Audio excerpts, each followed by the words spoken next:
Hello everyone and welcome back to Clear Creek Solutions hydrology education videos. Today we're going over in WWHM 2012, what do pond dimensions mean in the trapezoidal pond element? How do we identify which sidewall is which? We've gotten some questions regarding this, so we thought we'd go over it, bring some clarity to this topic. That is our hope here. We have a free WWHM 2012 course in the link in the description box if you want a free 10 video course on WWHM 2012. If you're looking for paid material, we've got the WWHM 2012 Academy, which you can find there as well if you want even more instruction. But this free video will be going over this topic here, bringing some clarity to it. So if you don't have WWHM 2012, you can download it from our Clear Creek Solutions website there at the download page. There's also a Department of Ecology link there as well that you can check out. So that's how you download the software. However, I'm assuming that you probably have the software and you're using it and you have questions about the trapezoidal pond element and what some of these dimensions mean and how we can bring clarity to that. So here's the element here. We have facility dimensions. So we have bottom elevation, bottom length, bottom width, effective depth, left, bottom, right, and top side slope. But I can understand how it might be difficult to know what does left side slope mean? What does bottom side slope mean? Does that mean the bottom of the pond? So we're going to bring clarity to all of that. So if you open up this diagram here, this is the trapezoidal pond. And so I'm going to outline what some of these sides mean.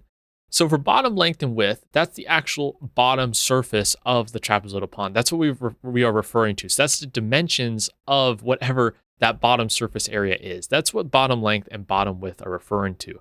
Effective depth is referring to the total depth of the facility, including freeboard. You can find that on the right of this diagram here, indicating that total depth. So that's what those dimensions mean. They have nothing to do with the sidewalls. But when we're talking about sidewalls, and so you can see here, bottom length and width, that's going to refer to the area of the facility. But what about the left, bottom, right, and top side slopes? What are those referring to? So here, bottom length and width, I outline again. Length is here, width is here. Pretty straightforward. Effective depth here on the right. But what is the left sidewall? Well, the left sidewall is what we can see here where the arrows are pointing are this sidewall here. And when you enter in the slope, that's going to be the slope of this specific sidewall. So it has to do with user reference. So on the left, to meaning the left of the riser, that is the left sidewall. So if you're looking at the pond from this angle, that's what the left sidewall indicates. The right sidewall is just going to be on the other side. Now this is a 3D tilted model, so you're able to see the left sidewall a little better. The right sidewall would just be on the opposite side. So of the riser, the left one is on the left side of the riser. The right sidewall is on the right side of the riser over here. We're not referencing the back and front yet. These are just the left and right. That's what the right sidewall and side slopes are referring to. Now it gets a little tricky. What is the bottom sidewall and the bottom side slope? That is a good question.